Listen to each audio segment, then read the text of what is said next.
Going live now. Hello, Joe. How are you? Hi Simon, I'm very well, thank you. How about you? I'm good. I'm good. I'm in sunny Cape Town at the moment, so Oh I'm wow. out of the English cold for once. I know you're And so lucky. I know. Well, you've got. I mean, I wanted to talk to you about female entrepreneurs and your company, but your company does destinations, doesn't it? I mean, it's maybe you could tell, and I imagine Cape Town's one of them because it's quite a popular place to come. Maybe you could tell the audience a little bit about yourself, about your company, and about what you've built. Yeah, of course. Yeah, so my name's Joe Joshi. I'm founder of dmcfinder.com. The DMC Finder is an online platform where travel planners can connect with B2B destination suppliers. That could be destination management companies, hotels, transfer companies, anything that they need in that destination for any sort of kind of event travel program or kind of a leisure program for kind of groups, etc. So yeah, we cover the whole world from kind of America, from USA down to kind of South Korea and everything else in between. Um, we connect travel planners with suppliers because it's very difficult to find the right supplier in that country. It's 589,000, I think, travel suppliers around the world. And to find Wow. genuine, authentic, kind of premium suppliers is quite a mission actually. It can take travel planners days to find the right connections. So we kind of vetted those suppliers, been out to destinations, met with the different suppliers, and made sure that they're real, they're premium, and they're genuine to save that travel planner that time. And we connect them within 4 hours via WhatsApp or via kind of email in a Wow, that's nutshell. really impressive. So if 12 Ronnies wanted to have a conference or an event somewhere and bring all of our people and our mentors and everybody to a destination, um, h- how would we engage with you or would we Yeah, engage with, I, yeah, either way. So there's three ways you can do it. You can either connect directly with the supplier via the platform, to send the supplier, say the destination management company in yeah, Cape Town, a quick message saying, we're planning an event with this 10 people for 3 nights. We want hotel, transfer companies, tours, etc. And they can do the connection. Number two, we also have a WhatsApp community of over 600 inbound, outbound DMCs, where they can connect directly with that DMC on that community. And thirdly, they can connect with us directly with our team. So send us a message on email or on WhatsApp, say what they're looking for, what you're looking for, and then we can connect you with the DMC within a couple of hours. gosh, that sounds really easy. It sounds like the platform sort of It's taking the covering stress almost all the out. bases there. Yeah, yeah. How long have you been doing this? How long has this been set up, Joe? So I set it up over COVID, so now it's just kind of over 3 years. So it's kind of changed, it's Yeah. moved. We've kind of pivoted the platform and what we're offering, but keeping it really simple. Actually, is kind of connecting the travel planner. We've kind of gone from kind of really focusing on the corporate side, but doing both the B2B leisure as well as the corporate business travel side. So doing both. So kind of opened it out to every type of leisure, from nomadic through to kind of corporates and everything else in between. We can help out. Brilliant, brilliant. Well, at the end, I'll post your details into the chat, and we can. And if people want to get hold of you, Perfect. they can find your contact details. But what I wanted to talk about as well, Joe, was really you as a female entrepreneur. Um, Hmm. be, and when 12 Ron is when we mentor entrepreneurs, we find there are some different challenges for female founders, and I think, given your experience as a female founder, as a female entrepreneur, I think it'd be quite useful for the audience just to understand some of these challenges. So I've put together a list of questions, Hmm. and I'll put them up one at a time on the screen. And and this is really one of the sort of the bugbears of Hmm. a lot of female founders that have a venture that should be attracting funding, should be Yeah. it's something that's a scalable business. But but female founders don't seem to be able to be given the same sort of chance as male founders, and I just wondered what you think could be done to change this, or whether you've actually found that to be the case. Yeah, absolutely. I think you're totally right. It is quite a known fact, isn't it, that women do get less funding. But I think there's a couple of reasons for that as well. I think it's because kind of lack of representation and limited kind of investor networks, which are now actually growing now, I think, with the angel networks. I think also many investors are male, so they unconsciously kind of favor Yeah, male-led startups, and most yeah, VC firms are male-dominated, kind of leading to fewer women kind of getting funding. But saying that, I think it also depends on what industry it is. So it's not, because I think there's a lot of kind of women across the board kind of doing beauty and kind of more kind of female kind of companies, which is it's not negative. It's just kind of what kind of works for yeah, them. And the investors are male, so they kind of don't kind of also always kind of represent it or kind of understand it. So they're kind of yes, quite happy to go with kind of like male-led companies, which they can have, which they know, which they understand, and what they're going to work with. Um, but I think going forward, that is definitely is changing. We're seeing more and more. I'm part of a NatWest Accelerator kind of program, and we're seeing more and more kind of angel investors that are female, that are part of the network, and they're investing more and more in women. But it's still obviously a very very small percentage, but it is slowly increasing.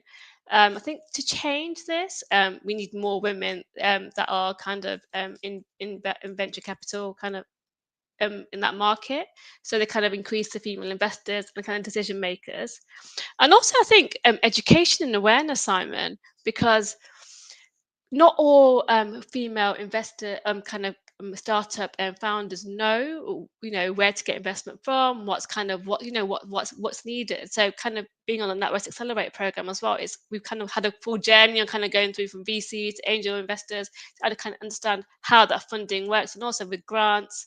There's quite a lot of kind of the Bank of England that kind of helps out as well, with kind of giving out kind of funding as well for startups. So there's lots of different kind of avenues you can go down, not just kind of the VC way, to kind of to kind of fund your business, to kind of from startup to kind of to where you want to get it to. But a lot of, but I will still go with that. Actually, if for any kind of female kind of start off bootstrapping initially, because I think that's the best way to go forward. So you kind of hit year 3, year 4, and you can see your business has got legs, to kind of then grow and scale it to the next level, because the VCs do take a lot of time and investment, and want a book for their money as well.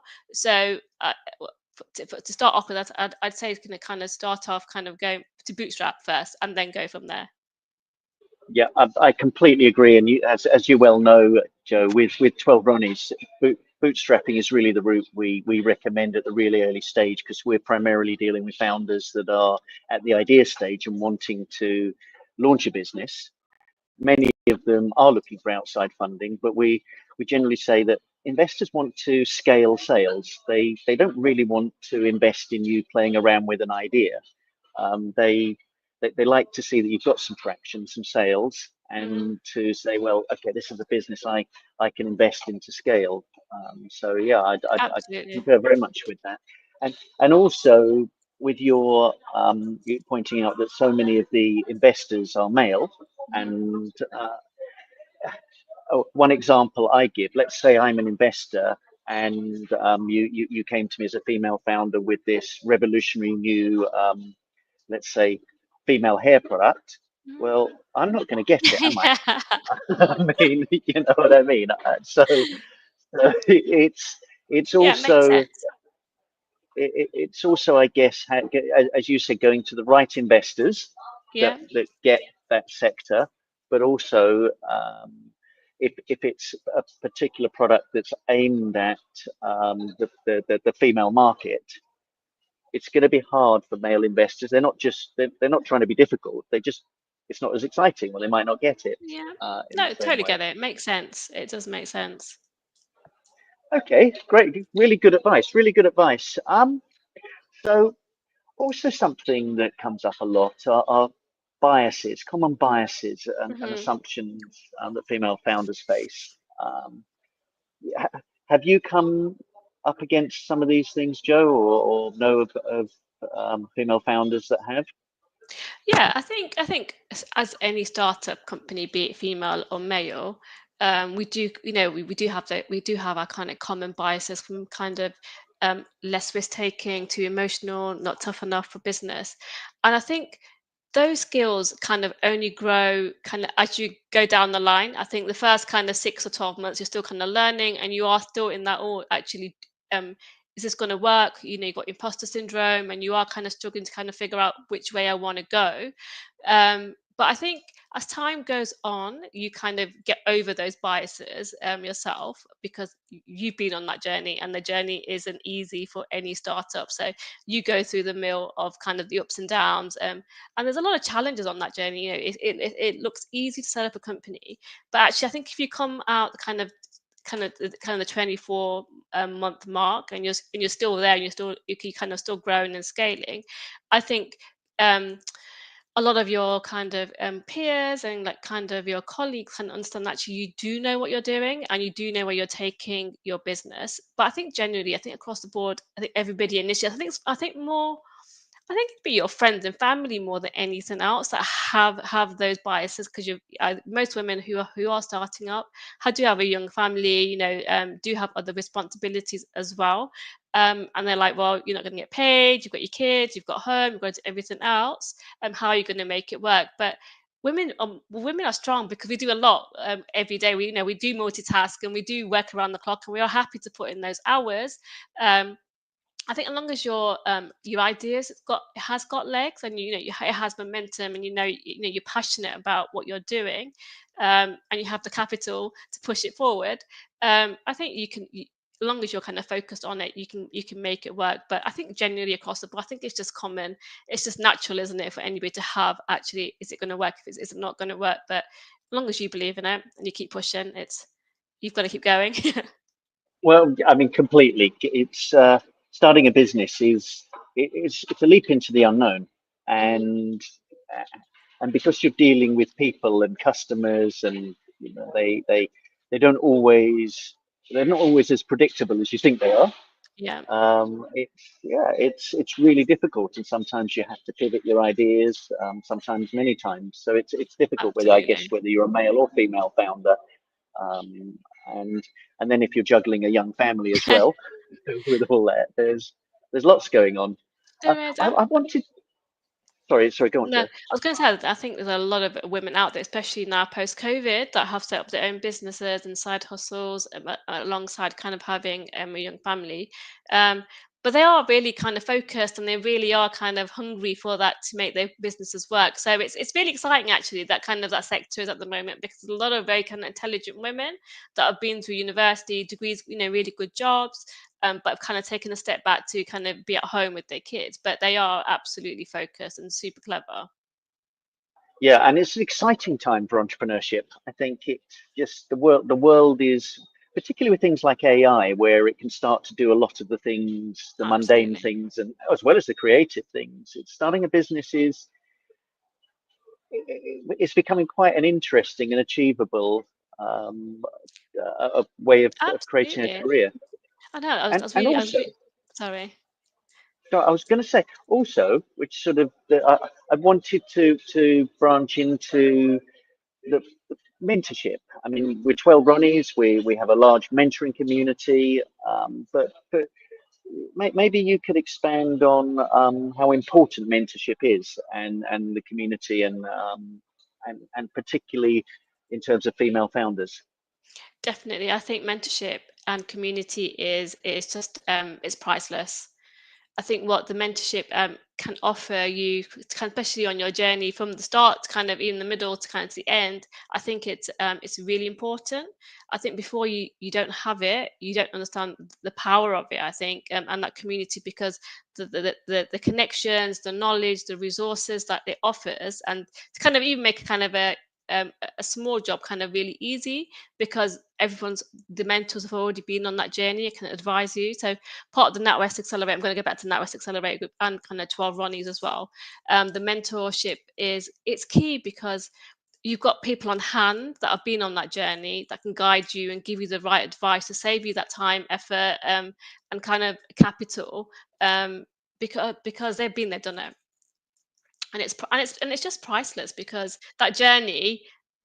Then you can then because as an entrepreneur, you're on that you feel like you're on that journey by yourself, when you're in your office or at home or wherever you're working, you're it's in your head. But when you speak to all the different entrepreneurs and the mentors that all done it already in the past and have learned from it and have got kind of really kind of golden nuggets of advice to share, it really can help you and make you grow as a person as well. So I think it's priceless. And I think the whole mentorship side, as well as being able to tap into people's skills and people who have been there before, Yeah, when it and having the support of that, it also in some ways helps you become accountable. If you've got a mentor, you start to absolutely. become accountable to them. And also with community, now people like to join communities where it's their own sort of tribe. So tech founders like to be with other tech founders. Mhm. What about for female founders? Do the females want to be in communities with other female founders? Does that make any difference? Yeah, I think it's really important actually to have a female founder kind of community because your vibe is your tribe, right? And also we're on the same path, we're on the same journey. But not saying that it's kind of it has to be limited just to female founders because obviously male entrepreneurs also have some great ideas that they can share and we can kind of learn from as well. But I think with the female founder community, it's quite it's it's good because it's a safe space for them, so where we can share ideas, any questions, any kind of anything that they need that they can't find on the internet, because the internet's got lots of information where we can ask each other in the community very quickly and very kind of imminently get an answer back without having to spend hours and hours on the internet looking for the right answer, which actually might still be wrong. So I think the power in the community is again, it's priceless because we're all there to help each other grow, and kind of blossom and kind of achieve their own goals at the end of the day. And as you said, starting a business can be lonely, and having people around to be able to work with right at the beginning is really important for Absolutely, definitely. motivation and for your own sanity. Um, yeah, well, I don't think we have it any is left really. by the end of it, but yeah. I also wanted to ask you about media, Mhm. and how the business world's changed in terms of showcasing successful female entrepreneurs. Because when up until I don't know 10 years ago, the only really entrepreneurs that people really heard of were the successful Silicon Valley entrepreneurs or Richard Branson or people like that. And gradually, as more and more entrepreneurs have been able to showcase themselves, people have been able to find people who are starting businesses that look like them, not just looking like the Silicon Valley white men, if you like. Mhm. Um, so maybe you could talk a little bit about this Yeah. and what more needs to be done. Yeah, absolutely. I think obviously with the likes of like social media, like Instagram and TikTok, has really kind of accelerated female entrepreneurs on the kind of smaller platforms, which has been really useful. Like I think that's been quite powerful because that's kind of got them into the in the mainstream, which which hadn't been done before, and that can be done quite quickly. But I still think there's still a long way to go before kind of female fans are given the credit for what they're doing and what they've done and what they've achieved properly in media. It's still quite a small percentage, and I think also women don't also shout about what we do. We know we're still very much, oh, okay, it's okay, we still can do better, or we can improve, or we can go on. We need to get to this level before we start kind of shouting about our wins, even our small wins. Um, I think we put a lot of pressure on ourselves. So I think between like kind of the female entrepreneurs as well as media, we need to also shout about what we're doing and why we're doing it and where we're going. Absolutely, Joe. I mean, I think it's a very male thing to big ourselves up and say how wonderful we're doing. And I noticed you put a LinkedIn post, which was wonderful. You've recently been up for an award, which Yeah, tell thank us a you. little bit about that. Yeah, so it's an award for finalists for STEM award for kind of like change maker and it's kind of light bulb category for females in the STEM world for like science tech. engineering and maths.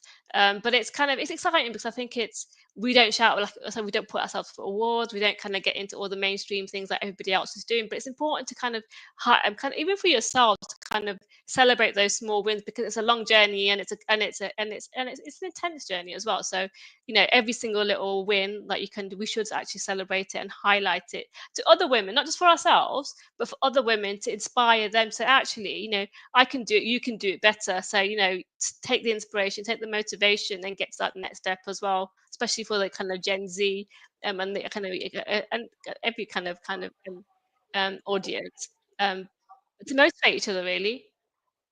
Well, completely. It's being role models, isn't it? It's becoming role models for women setting out and starting businesses, and really, I'll put this up: imposter syndrome. Now, this isn't just something that women find struggle with.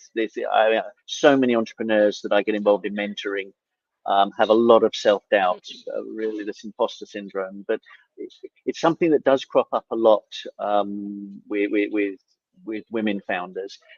Have did you experience that at all, or what strategies would you advocate for yourself? Yeah. I think most, like you said, most people struggle with imposter syndrome, and I think daily. I think you wake up in the morning and you think, "Oh, am I doing the right thing? Have I done the right thing yesterday, or am I going on the right path?" So I think it's a daily thing, and self-doubting yourself, and especially when you're working by yourself, and kind of it's your business.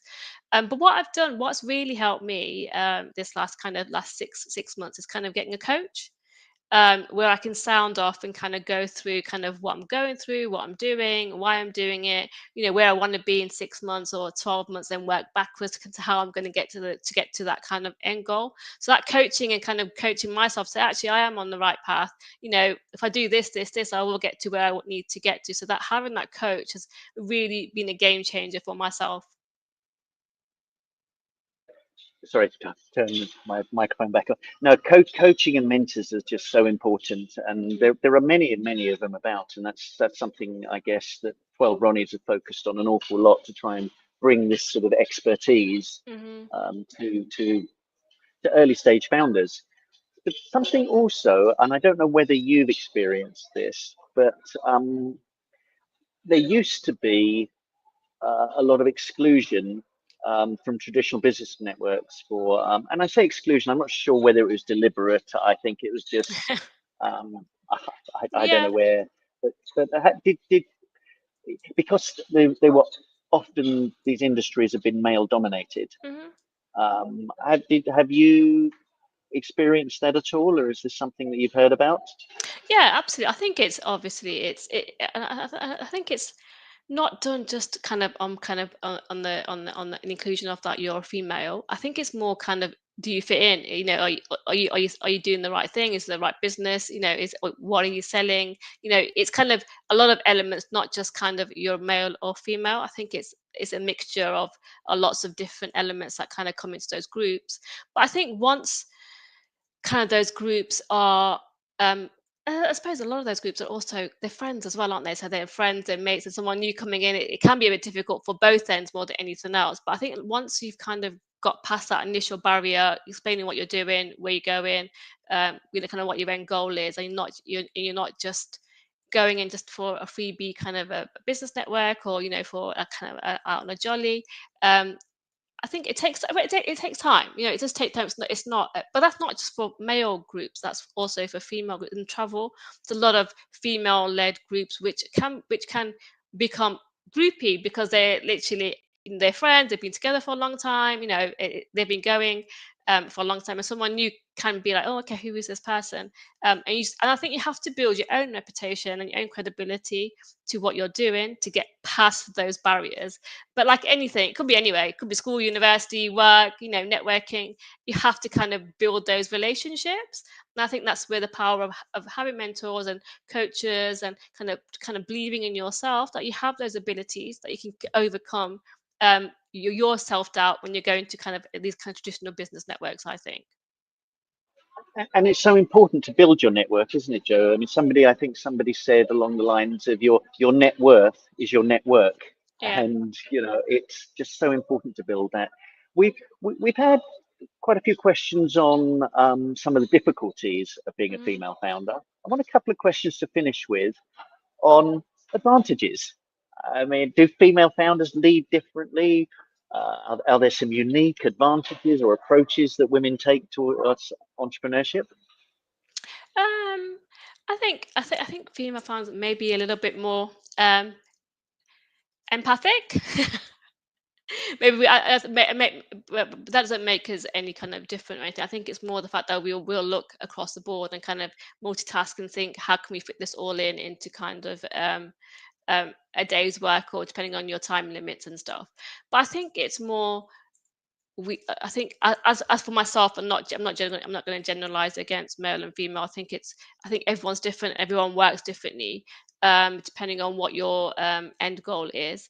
But I think if you're really passionate about something and you really want to achieve that end goal, you will put that time and effort and hard work in, because that's what you need to kind of get to the end goal. It's not going to happen magically or miraculously, or someone's going to come and save you. You have to put that time and effort in, and like I said, and build those networks. Go out, go to networking, go and see your suppliers, go and see your buyers, kind of meet your tribe, kind of find your group of women, like women or men, to kind of make sure that um, you feel safe and you've got somewhere to go to kind of to grow and to kind of sound off, to kind of to make sure that you're doing the right thing, and to help anybody else.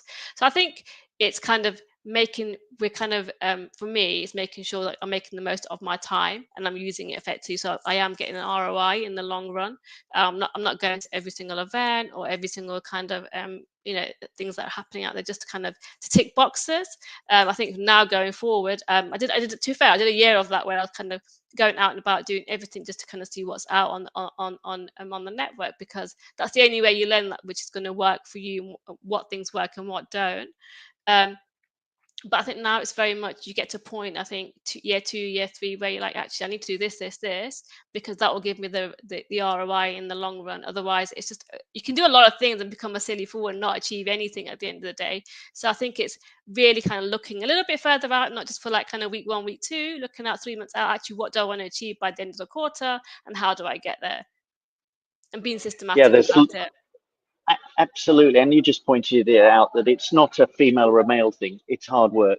Yeah. It's being systematic. It's thinking longer term. It's networking. It's all of these things that everybody has to do as a founder, male or female. There's no sort of magic attribute that, Yeah, I totally agree. that, that makes. I think I think the successes on like on TikTok and Instagram, everyone thinks it's very quick. It's a quick win, or your business and Netflix is making this much, or Amazon's doing this, but they've been working for 25, 30 years before they've got their success and their success story. So that's taken a lot of pivoting, a lot of marketing, a lot of change, a lot of capital before they've kind of achieved their end goal. So the journey's and the struggle, isn't it, before you get to that kind of success, the success point. But I think the journey is amazing because you grow on that journey. You learn a lot, but also you meet some amazing people that help you grow and learn and kind of enjoy that journey, because that's really important too, because it's a lot of hard work, but you've got to enjoy it. Otherwise there's no point. It is an amazing journey. You're right, and it's okay. Everything's hard work if you want to be good at something, but it is amazing and so rewarding. Joe, one last question. Okay. I want to put up just on really any industries, female-led businesses are making significant strides, and any that spring to mind in um terms of any particular industries or I female think we're seeing a businesses? lot more women in tech at the moment, so kind of like some startups for apps and kind of travel apps as well. So I'm going back to kind of my industry, especially coming out from like India. There's a lot of kind of startup tech female kind of billionaires coming out from India, which is amazing, and which are on par with the male in India at the moment. So that's quite exciting, I think. Where they're super clever, super smart, very young kids, but so entrepreneurial. So in that tech segment, they are literally booming with, I think, both male and female on par at the moment. So that's really exciting. But I think in the UK also, I think there's a lot of women's kind of doing a bit of everything at the moment. So there's a lot of coaching going on, kind of a lot of kind of tech as well. But a lot of it's kind of focused, I think, more on the kind of the coaching for what I see at the moment. Yeah, I'm seeing a lot of that as well. There's a lot of actually not just for female businesses. There's a lot of focus on coaching all around, but a lot of women are also getting into coaching. Yeah, it's Joe, big. just before we finish, I'll just Yes. put up on screen that Tim commented about the role models being important and necessary, and I completely agree with that. It's it's Oh, right. Yeah, something no, it is. to motivate people. And Joe, you're very motivating. You're very motivating Oh, thank you. for female founders. You've got an amazing business growing there. Thank you. You've been involved in being mentored. You also run a female founder community on 12 Ronnies. Where can people get hold of you, Joe? Where's the best place for people to get hold of you, Yeah. on LinkedIn or Yeah, they can message me on LinkedIn. You can also WhatsApp me. I'll give my details. You can send me a WhatsApp message if you want some information on join the community, or you want some kind of mentorship or kind of coaching. More than happy to help. Or drop me an email as well. So I'm available on all kind of 3 channels whenever. Okay, brilliant. Well, Perfect. what I'll do is at the end of this, Joe, I'll put in the comments your LinkedIn details and also the 12 Ronnies Female Founders Perfect. community that people can join. Thank you very much for your time, Thank Joe. It's you, been a Simon. really interesting discussion. Thank you very much. Okay, Thanks, Simon. bye See for you now. soon. Thank you. Bye Cheers. bye. Bye.